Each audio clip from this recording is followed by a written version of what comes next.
Okay, you guys, what is up? The King of Lightning is here today to do chapter 729. That is 729 of One Piece.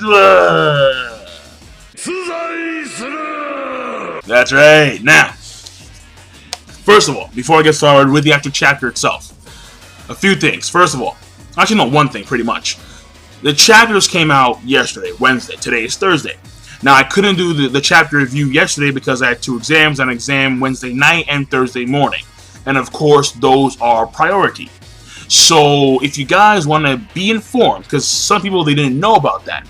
If you want to know, because you didn't know, because now you're going to know, you guys can keep in touch, or you guys will be informed via the Twitter and Facebook fan page, which are, of course, always in the description box down below. So if there are any sudden changes to where I can make a video to update you guys via that way, then I will let you know via Twitter and the fan page. So that's it. Now, the chapter itself. I got a lot of PMs. And people, they were like, King Lightning, you're going to be so pumped. You're going to be so hyped. It's epic. It's Law. It's Luffy. Yeah. And listen, man. The ending of the chapter is surprising, alright? But am I as stoked? Am I as hyped? Yeah, totally. We are riders on a mission. Listen, am I as hyped as people assume I am? Well, hold. I know the chapter, again, it did have a surprising ending, that's for sure. The ending was like, what the? Luffy straight up led. And then Luffy's right there, Zoro, Kinemon are right there. And it appears that Law is dead. Law dead. Calm down.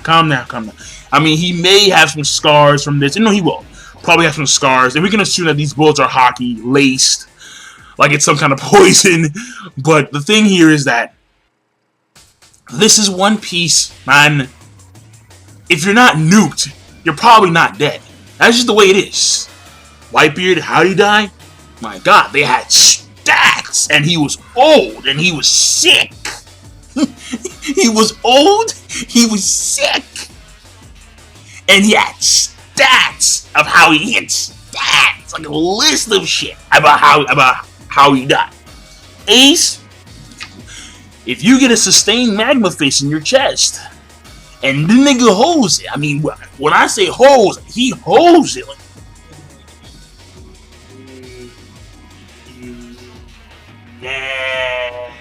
yeah, I think you can die. And plus, Ace was weak too because he had spent a lot of time in the Impel Down and yada yada and so on and so forth. So you guys get my point. Again, there are the exceptions to the story, like Pell, are rare. Actually, either way, the thing here is that I don't think he's dead. That's it.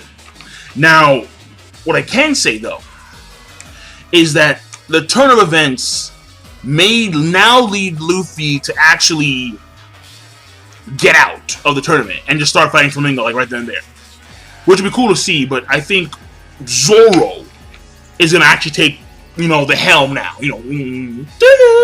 Zoro and Kinemon together. And the thing here is that where they are now is actually right near the factory, because we do know that the factory is located underneath the Coliseum. So, I mean, we have Doflamingo. He's saying, yeah, like, send Lao G to the entrance of the Coliseum. I mean, to the factory. Bro, you're right there. You're right there. I mean, why let one of your henchmen do it? You can go personally. Flamingo, personally. The Gate Guardian. I'm just saying. But regardless, the thing here is that I'm probably going to say Zoro and Kinemon are going to go at Flamingo together. The Marines are going to hop in at some point. Maybe even Flamingo may just leave. He may just leave and say, fuck it. Because the Marines are right there. And he's going to let his Marines take over. Because, again, he's a Shichibukai. And they can't hurt him by law. So, ironically. So, the thing here is that he's gonna probably leave, check on the factory, or he may do something of some kind, because I don't think that. No. Actually, no. Him leaving. No. He will leave. He'll go into the Coliseum and probably like go underneath the Coliseum by some means to see if the factory is okay. But then again, I mean, you know what? I don't know, because I was thinking about it. If he does that, then what's the point of saying Lao G over there? Like, seriously. So, I mean, again, so he's probably going to be stalled by Zoro and Kinemon, and then the Marine's going to come in there and assist Zoro, and assist Flamingo. Luffy has to come in there. So it should be like a 3 on... It should be a 3 on how many Marines plus Flamingo. So, I mean, that's the way I see it. And Fujitoro, I think, is still, like... Yeah, he's still off the coast. But he can hear what's going on, because he has that, he has that real good Kenbon Chugohaki. Well, sometimes, when it's active. And that's the weird thing. Out of all the hockeys, that one I just find so strange sometimes. It's like, why would you stop using your Kenbon Chugohaki? Continue to use this shit. Seriously. If I was me, I would have that shit active all day. Especially if you're blind. Oh my god. I don't know. I don't know. I don't get it. Sometimes it's there. Sometimes it's not there. If you're blind, it should always be there. But whatever. Now, when it comes to other stuff in the chapter, first of all, I don't like the fact that Sanji and the others are coming back. That, to me, I thought was not a good thing at all. And the reason why I said, I understand why they're coming back, because Frankie had a speech, and Frankie, surprisingly, which actually a good thing in the chapter, he's actually motivated. Frankie's motivated to destroy the factory. Now, and of course, be Flamingo. But the thing here is that Frankie, normally he's all about building stuff and making structures. He doesn't like to destroy things in the sense of, like uniquely crafted structures, that kind of stuff. In fact, if something is broken, he'll actually fix it. But him actually being very adamant to actually like destroy something is cool. It's cool because it goes against what he wants to do on average. But the thing here is that even with the speech, to me, one of the best parts about this arc was when they actually like left.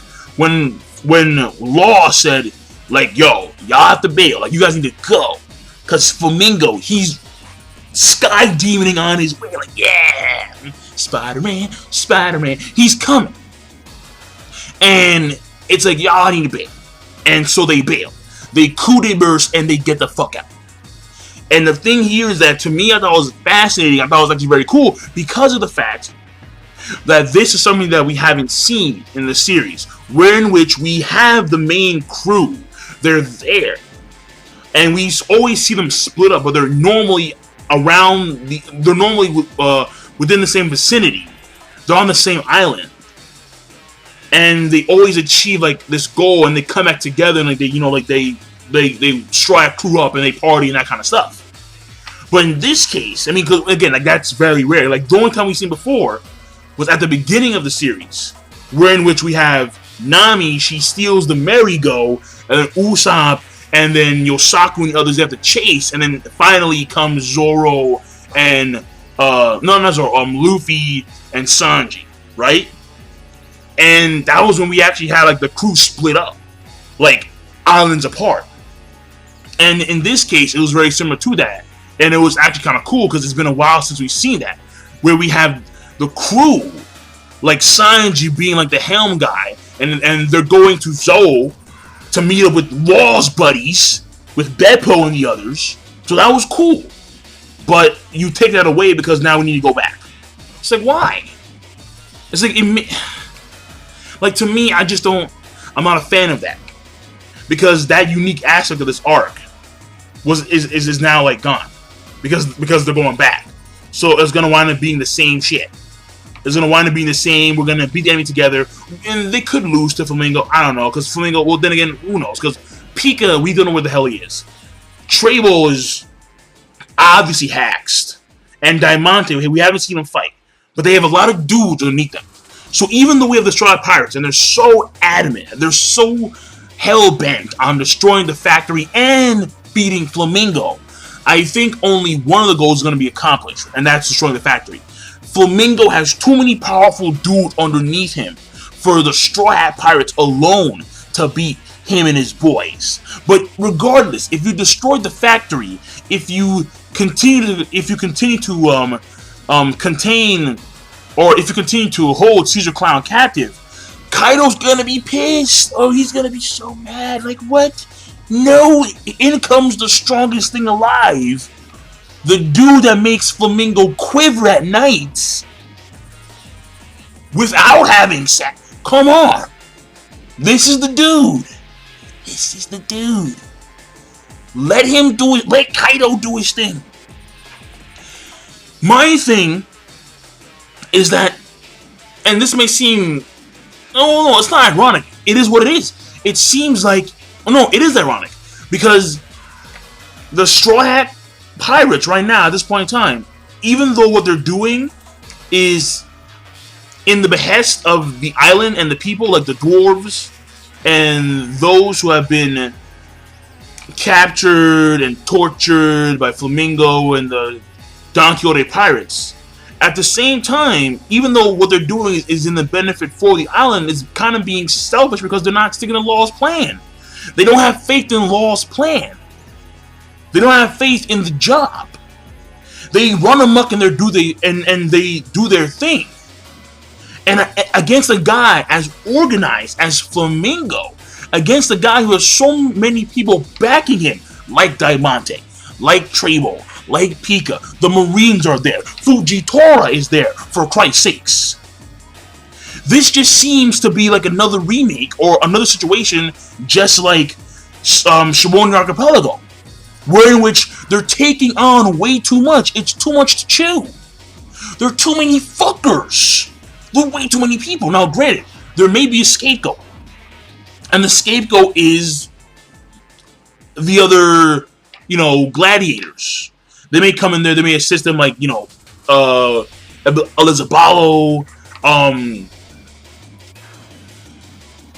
Chinjiao, the Riku, and they have an army there. But it's still too much. They have Marines. They have Fujitora. It just, at this point in time, it seems like the Strat crew is really biting off more than they can chew. It really seems that way. And again, I just don't like the fact that they can't stick to the fucking plan and let Kaido do his thing. I mean, it would be a really nice way to actually have a plan and actually stick to the plan. The plan is successful, and instead of the Straw Hat Pirates trying to go in there and do everything themselves, in comes Kaido because he's pissed. Like, what the fuck? Where the fuck is my shit? And he fucks up people. I would love to see Kaido come in there. I'm desperately waiting to see Kaido. They've been hyping the shit out of Kaido. So, I'm just saying, is that there are things that I like, because this is typical Straw Hat, and that's what they do. They just run amok and they just do shit. Of course, normally at the behest of the island and the citizens and the people of the island. But at the same time, it's like, have faith in Law. Even though Law is down, have faith in Law. Fuck it. Just let Kaido come in there. Let him do his thing. Let him. Yeah, fuck it, man. With his army of Zoans, like, what the fuck is my shit? Come on. Fuck. And then we see Dillinger at some point. Dillinger and Bellamy. Bellamy's disappointing. I'll be very honest. Bellamy, he actually thought he could take out Straw Hat Luffy. Do you remember his fists being imprinted into your cheekbone, son? Do you remember that? Apparently not. Apparently that slipped your fucking mind. Like, when did that happen? No, what happened 2 years ago, man? Yeah. And he just, punch. He's like, can you throw a punch? Punch. Yeah. Yeah. You forgot, apparently. Maybe Monkey D has to remind you who's the superior man. Maybe, because he ain't getting it right now. Bellamy ain't getting it. But in comes Dillinger. He actually slips about revealing that he was supposed to target Bellamy after Bellamy was done attempting to assassinate Luffy. So Bellamy was disposable. And it's like, no. Like, of course you are. No shit. It's Flamingo. He doesn't care about you. He cares about his immediate boys. His family. You're not part of the family. You're some nobody. You're a freeloader. Yeah. So he'll use you like a condom. And when he's done busting his load, in the toilet you go, son. So, you got a problem with that? Get a new brand, bitch. Trojan. Should have gone Trojan Fire and Ice. Just saying. So, my thing, again, I mean, I don't know what else to say. I don't know what else to say. Because I like the chapter, but at the same time, there are parts where I just don't like on the chapter. I just really want them to have faith in law, and they couldn't even fucking do that. They couldn't stick to the damn plan. And the main part here is that now, this is exactly, I think, what Sanji was talking about, okay? It seems as if, like, everyone is so focused on Flamingo. The dude they're targeting is Kaido. It's for Kaido, not Flamingo. Kaido. Fuck. Can we please focus? Flamingo is just a stepping stone. He's just a stepping stone for one of the most powerful dudes in the One Piece verse.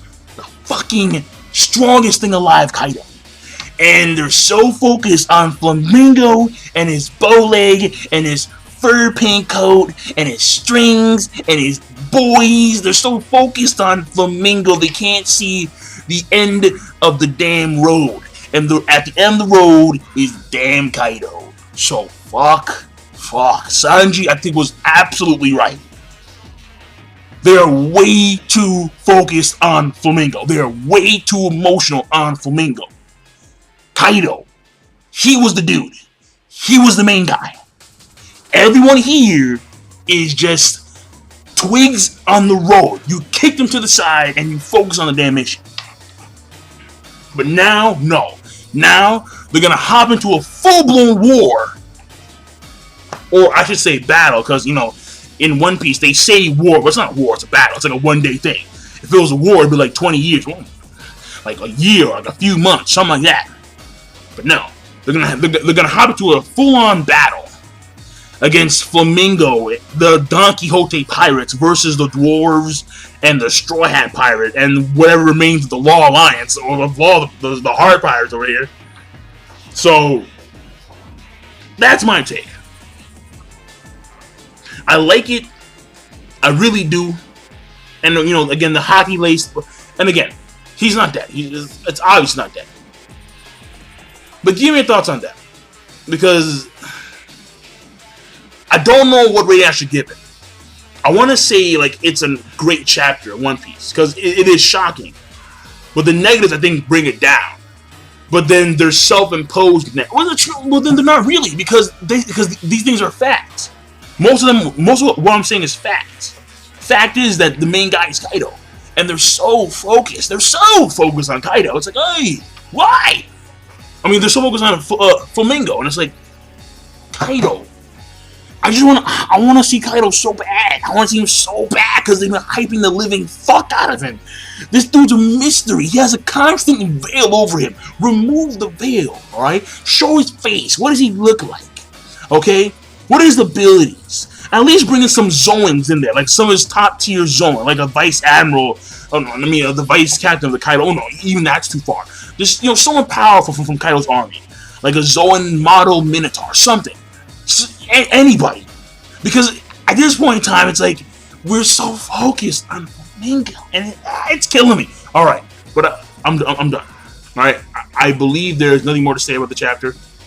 I mean, and also, well, I'll say one more thing.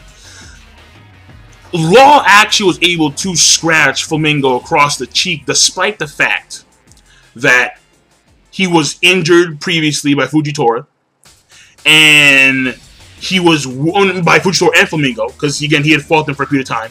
So he was low on stamina, and he had also engaged in combat against Fujitora and Flamingo by himself. And he was able to actually scratch Flamingo's cheek.